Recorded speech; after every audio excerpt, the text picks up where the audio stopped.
Welcome to my new blog. तर आता आलो आहे माझ्या आत्याच्या घरी. ही आहे माझी आत्या. ही माझी आत्या आणि हा माझा स्वरूप. हा माझा साई दादा. हा माझा रितेश दादा आहे. हे म्हणजे काका. हा माझा पूर्ण घर दाखवतो चला तुम्हाला. हा हॉल ले, हा बेडरूम आणि हा किचन. आणि ही माझी दुसरी आत्या. हाय. तर चला आता तुम्हाला मी दाखवतो माझा शेत. चला तर गाईस बघा हा माझा पूर्ण अख्खा शेत आहे.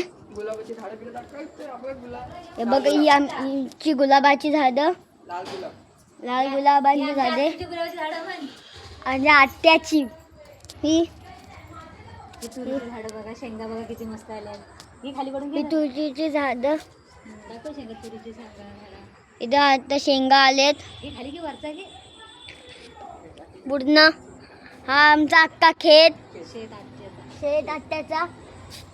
ए तर आता आम्ही तुम्हाला आमच्या आत्याच्या इथे नारळ आले.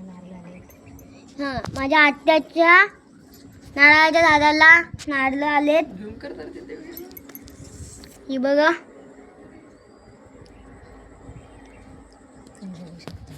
तुम्ही बघू शकतात की तिथे खूप सारे नारळ आले आहेत. आता मी तुम्हाला माझ्या आत्याचे फुलं दाखवतो.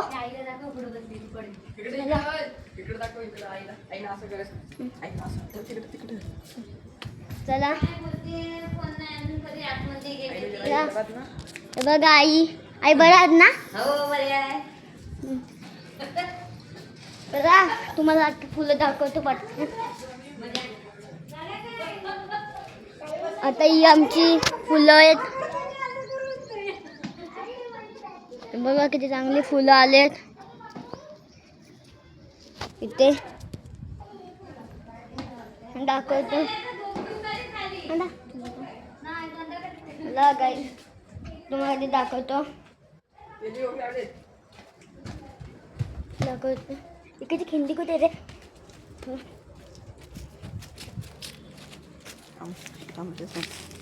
चला काय आहे गाईस, ही आता आमची केली आहेत. हा पूर्ण केल्याचं झाड. इथे लिंबूचं झाड आहे.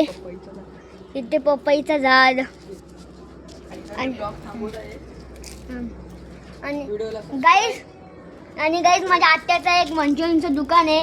तुम्ही महाडला येऊ, रायगड फाट्यावरती नाट्यकेंद्र, इथे तुम्ही या.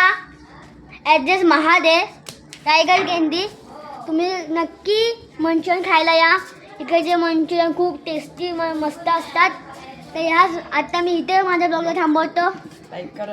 माझा ब्लॉग आवडला असेल तर लाईक करा, सबस्क्राईब करा, कमेंट करा. तर थँक्यू.